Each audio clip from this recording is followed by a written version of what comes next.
So yun, good morning. Bali nandito ako sa church namin. Sarado pa. Tapos chinik ko kung anong araw ngayon. Sunday naman. Kala ko Sabado pa lang eh. Sarado pa. Kasi ito pa naman yung service. Pa naman yung simba namin. Kaso may practice daw kasi 11:38. Ano na? 12 na ata. Wala pa yung iba. Tayo ang early bird. Yan, wala pang tao. Kaya tinatanong ko na kung ano yung password para makatambay sa loob. Pero labas muna tayo. Ang weather na ngayon dito sa Korea, malamig pa din siya pero mainit na. Yung araw, yan. Pag nandun ka sa arawan, talagang masakit na siya sa balat. Pero malamig. Naglalaban na yung init tsaka lamig. Pag may dumating na sa church, interviewin natin. Kasi mga EPS worker din yung kasamahan namin dyan sa church. So may iba lang na mga asawa ng Korean, mga citizen, ganun. Tapos may iba din na invite ng mga nila, kamag-anak. Pero mas marami yung EPS worker din. Nakagaya namin. So kaya si Kuya Borchak dito para ma-interview ko. Ayun dito sa araw, init na. Nahanap ko nga yung payong ko, hindi ko makita eh. Kasi wala, mainit na talaga. Ayun ang Home Plus. Konti lang kasi pwedeng magalaan dito sa amin eh. Marami ditong park, pero yung mga parang establishment. Ito lang, Home Plus lang. Tapos yung lote doon maliit lang. Tapos layo-layo pa. Kumbaga ito na yan, ito na yung pinaka na yan. Ito yung pinakamaganda na spot dito. Pero sa mga tourist spot naman, dito sa lugar namin marami. Mga temple, ganun. Sa Byeongkolje, sa Kumsansa, madami.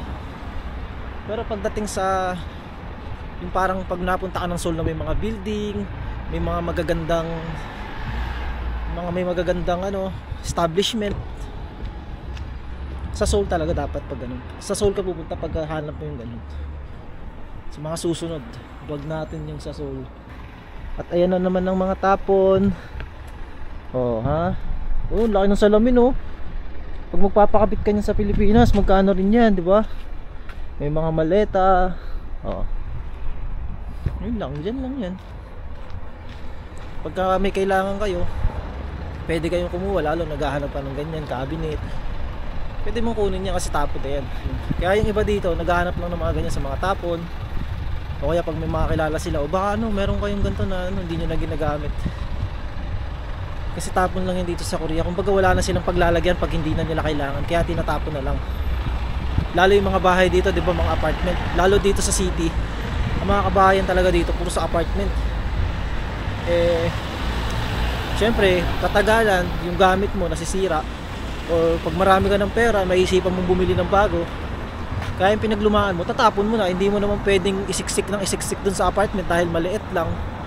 Di ba? Kunyari sopa, lang naman 3 yung sopa mo. Di pag bumili ka, alis na yung luma. Tapos pag bumili ka ulit, alis na. Kaya tinatapon na nila. Kaya yun, yung mga tapon dito, ganun, dami. Tapos sarado ang Home Plus ngayon. Init no. Pero masarap na yung ganito pag gagala ka. Ito yung masarap na na time para gumala, lalo sa Seoul. Kasi yung damit mo, naka long sleeve ka, makapal. Hindi ka pa pwede mag t-shirt eh. Ganito pa kalamig. Makikita mo, mainit siya. Mukha siyang mainit na maaraw, mukha siyang summer. Pero malamig. Malamig yung pakiramdam mo. Na naglalaban nga yung init sa lamig. Pero mas panalo pa rin yung lamig eh. Kumbaga ang mainit lang ito, yung ulo mo. Yung part na naaarawan. Tapos pag nasilong ka na, malamig na naman. Kaya hindi pa pwede mag t-shirt. Sa mga susunod yan, naka t-shirt na tayo. Mamimiss na naman natin yung ganito kalamig. Kasi siyempre pabago-bago nga, diba? Tayo, sumusuko tayo sa lamig. Tapos pag summer naman, mamimiss natin yung snow. Ganun eh, kasi nga papalit-palit. Pero ang maganda dito, nararanasan natin yung ganong season na paiba-iba. Kumbaga hindi boring eh. Sa Pinas kasi parang isa lang isang summer lang ata sa Pinas eh. Mainit, tapos pag summer mainit na mainit. Parang ganun sa Pinas eh, no? Dito, may snow, may winter, may spring, autumn. Ang maganda pa dito sa Korea, dahil pabago-bago yung season, pabago-bago din yung nakikita ng mga mata mo. Like na to. Yan. Tingnan nyo yung mga puno na yan ha. Yan, ganyan lang siya ka-dry. Pero pagka pa-spring na, grabe. Ang ganda sa lugar na yan. Iba-iba yung kulay niyan. Nung nadadaan kami dito, mapapapicture ka talaga sa ganyan kasi may kulay dilaw, may kulay pula. Iba-iba. Ibang-iba yung kulay niya pag nagbo-bloom na siya. Pag time niya na para mag-bloom, pag spring. Yung pinuntahan nga natin nung nakaraan doon, ano na siya? Nagbo-bloom na yung cherry blossom niya unti-unti. Kumbaga may part na puno na may mga dahon na siya ng cherry blossom. Susunod, makikita nyo naman yan pagka naglag ulit tayo dito sa spot na to. Makikita nyo yung pagkakaiba, yung ganda ng lugar na to. Lamig. Gusto ko tumambay din sa loob ng ano. Kasi mainit dun. Mga playground dito. Dami. Kada apartment may mga playground eh. Ito mga kalimitan yung makikita dito, mga ganyang apartment. Puro building. Pag nakita kayo ng building, apartment yun. Ang mga condo type, mas preferred nilang tumira sa ganun, mga Korean. Mas madali yung access nila sa lahat. Parang mas convenient. So yun, may tao na, sana Pilipino. Kaso mukhang hindi. Sana Philippine sa RAM. Wala pa nga. Nakabukas na. Yun, bukas na pala eh.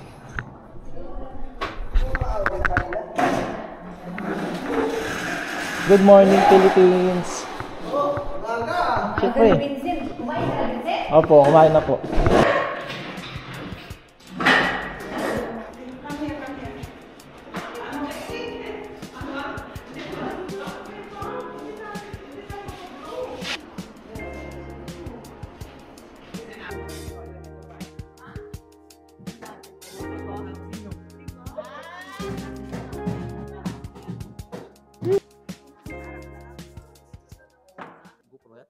DJI Osmo.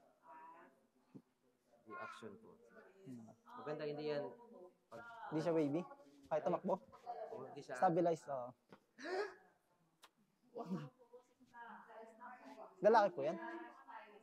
Babae. May pangalan siya. Gianna. Gianna! Hi!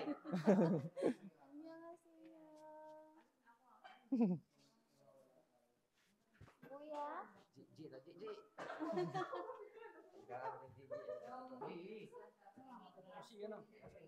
Mamaya.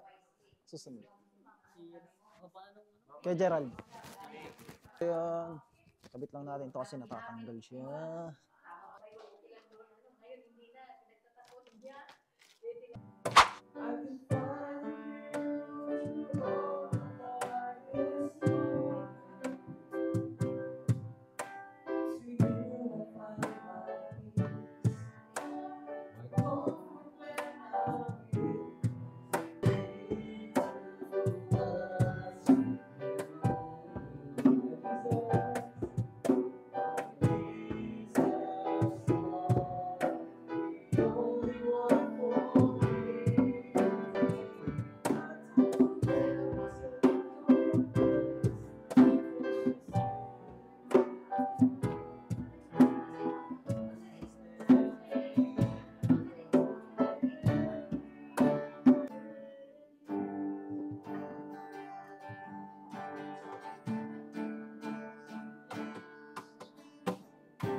Happy birthday.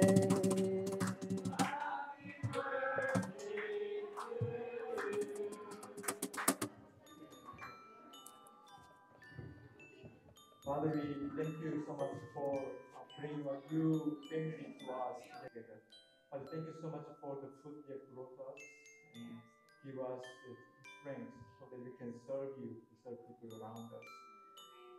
Bless the hands that prepare this food and continue to provide us whatever we need. Thank you so much for this time. I pray this in your precious name, Jesus. Amen. Announcement po natin is next Sunday, hindi po dito ang ating worship. Doon tayo mag-worship sa main church. Sa main church natin, sa Korean church. Kaya, yogi mo jawayo? Yeah. O, pwedeng, dito tayo mag-gather. Wait, kaya ni Kuya Joel. Yeah. Ganda na yun ito. UFC yan eh. Pag dito may ribbon yung brad. Hindi yung kapag ng pamahal. Ribbon. Ang ano yan? Pang UFC. Pang UFC.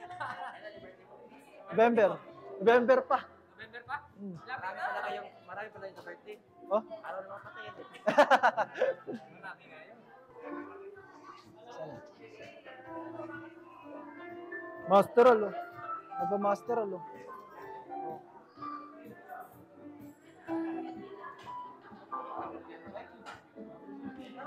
Gagi. Saan mo nabili to? Ganda. Sa Lakil. Yan na sa tabi-tabi. Gamitin mo yan sa Pina-Summer. Ay! Kawalan ka dun. At isa ka Chicago ka. Ang ganda. Chicago Bulls. Baliktaran. Baliktaran? Ano ba Golden State? Wala eh. Ano ka ba? Lakers? Wala. Kahit ano. Wala ka? Hindi ako nanonood ng basketball eh. Minsan lang. Hindi ano? Kainan na. Brother. Kain. Thank you po. Pizza.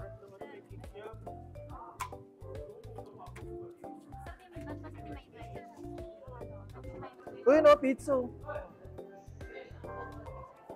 Sarap ng pizza nyo. May prawn. May ano, hipon. Sarap.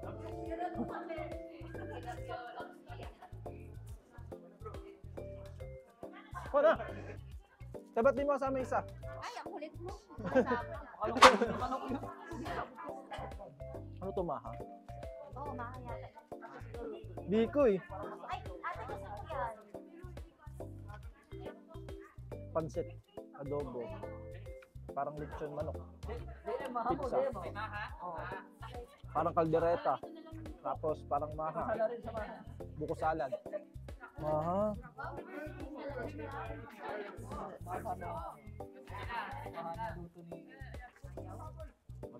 Magkasako na naman tayo. Mamaya.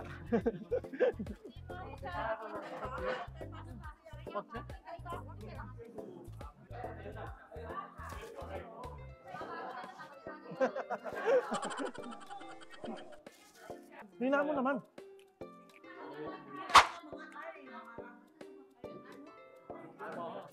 Harap na. Dami dun. Hindi.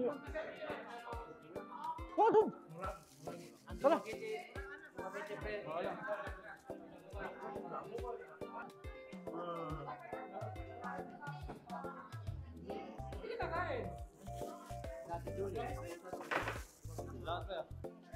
Yan. Yan.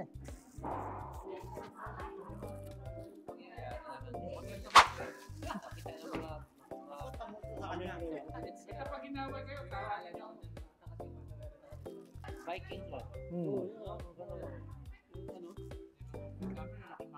Madalang itak. Warrior. Oo, yung mga warrior pa. Mga barbarian.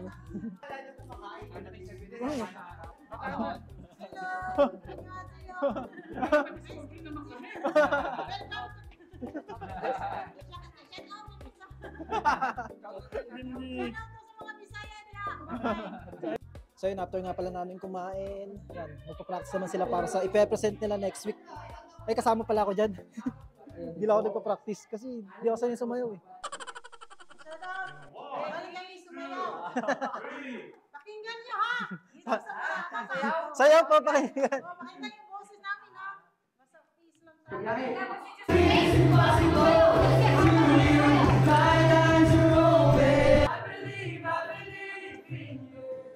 I believe. So yun guys, after namin magsimba, dinala ko dito si Kuya Gerald. Yan, papabasa ko lang sa kanya yan. Okay, basa. Marunong magbasa eh, babasa. 19 yan. Hindi, ibig sabihin yan. Yan, nung 1919 daw, March 1. March 1. Oo. Kitsa maru. Bahala na kayo, intindihin nyo lang. Basta March 1 yan. March 1 1919. yan. Oh, kala nyo naintindihan namin yan. Kunwari lang yan. So yan, Ibig sabihin daw na ipaglaban daw sila. ay paglaban sila tapos tinayo nila yung monumento na yan. Ito yung nasisilbing katibayan na nakilaban daw sila. Tapos yung mga nakalagay dito. Oh. Ito yung mga pangalan na nakilaban siguro or ano. Lugar yan oh, Kim Jesse nga oh. Igo. Oo. Igo. Kim. Game yung sok. Kim. Oo. Isa yan sa pinakasikat na apelido Last dito name. sa Korea. Ayun, Yan, Kim. Meron pang Park. Kim Gidok. Kim Gidok. Yan. So yun. Picture ka ata dyan. Ayun oh. Yan kaya rin nagbabasa ka boy. Para may may souvenirs ka. Giniba na yung CR. Giniba na yung CR doon. Tinayuan na ng bago. So ito yung monumento na laging nakikita sa pag nagpapalipad ako ng drone. So lakad lang muna kami dito ni Kuya Gerald. So dadalhin ko siya dito sa lagi ko din pinupuntahan dito sa may tulay papunta dun. So pag may bagong dating nga pala, tinutur natin dito. Tapos mamaya iwanan natin. Bahala siya umuwi mag-isa. Ayun pangalan ng lugar namin, Gimje. Lagi nyo na nakikita yan. Siya kasi hindi pa, kaya ginala ko siya ngayon. Siyempre Gar. Ano na Gar? Ayun, makikita nyo yung pato rito. Napakaunan lang yung pato. Sa Pinas ulam yan. Kala nyo. Ayun o, picture natin dyan. Picture lang. Ano Gar? Yan. Gisisend ko na lang sa'yo. Doon. Opo. Doon. Sa atras. Gala dali si Daddy. Korea yan, gitna. Oh, game. Yay. Yan, photographer tayo. Practicean natin si yan. Okay, yung mga tingin mga sige, 1, 2, 3, smile. All goods, the hoods. Wala na, pero malamig pa rin. Yun, doon ako lagi pumupunta sa part na yun. Yeah. Tito Vincent, Anyong! sikat yan na vlogger. Sikat eh, no? Sikat na vlogger dito. 10 followers. I-follow nyo sa ano. Papapanood mo lagi si daddy mo. Mamaya iwan ko siya dito. Yan. Sa dito. Yun o, sunset ang ganito. Parang nandito ay parang nalulumbay.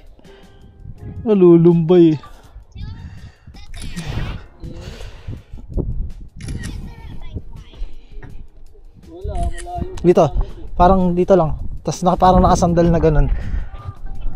Para kita yun yung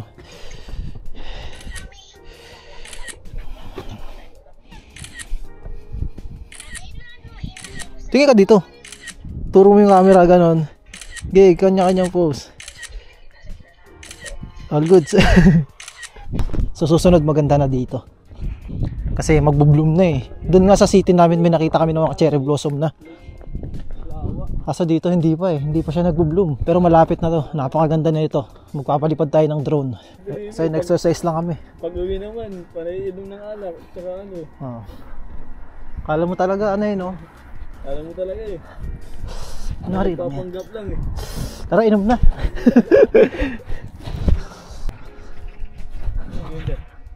Upo ka lang dyan. Tapos? Tutulak mo. Ito lang yan. Pan. Para ano bicep eh. Hindi lang ginagamit. So may nakita kami dito ng TV. Hindi yung TV monitor pa. May mouse pa. Kaya nga eh. Tangina, lalabanan ko si paring ano. Wala lang ano no. Goods pa kaya to? Ito, gloves oh, hindi lang kasya. Ang kapal. Ayun o. Okay po. Okay. Pang ano kasi ito eh. Ang ganda, tinapon lang yung gloves. Sayang, hindi kasya sa atin. Hindi natin kailangan yan. Tapos computer. Pambata yata ito. Oo. Ano Gar? Uwi na kami Gar. Malapit na rin umuwi si Kuya Astro Gar. Dito kami sa Loban Gar. Korean Gar oh. Wala kami sa Pinas Gar.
O dito na lang tayo.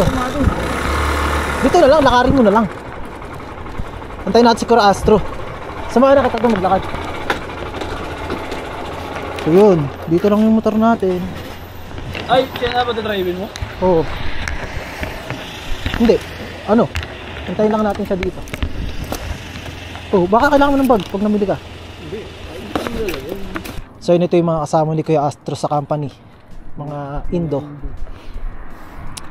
Mga tropa rin niya. No. Oh, Tuwan niyo pag bumili sila. money ah. Money. Punta lang kami dito sa Save Mart kasi may bibilin si Kuya Gerald. Hindi tayo. Pang 1 week ang naman. Alam mo, umili ka sa saging. Ah. Ano yan eh, buhay niya yung saging. Kaya request. Of course, umili tayo sa saging. Laking umbi tayo. Lahing unggoy. Magkano bilhin mo sa jacket mo? Mahal to. Magkano nga? Umano lang, mura lang yan. Maganda oh. Maganda to eh. Pumapalagyan eh. Maangas ka pala Kuya Astro.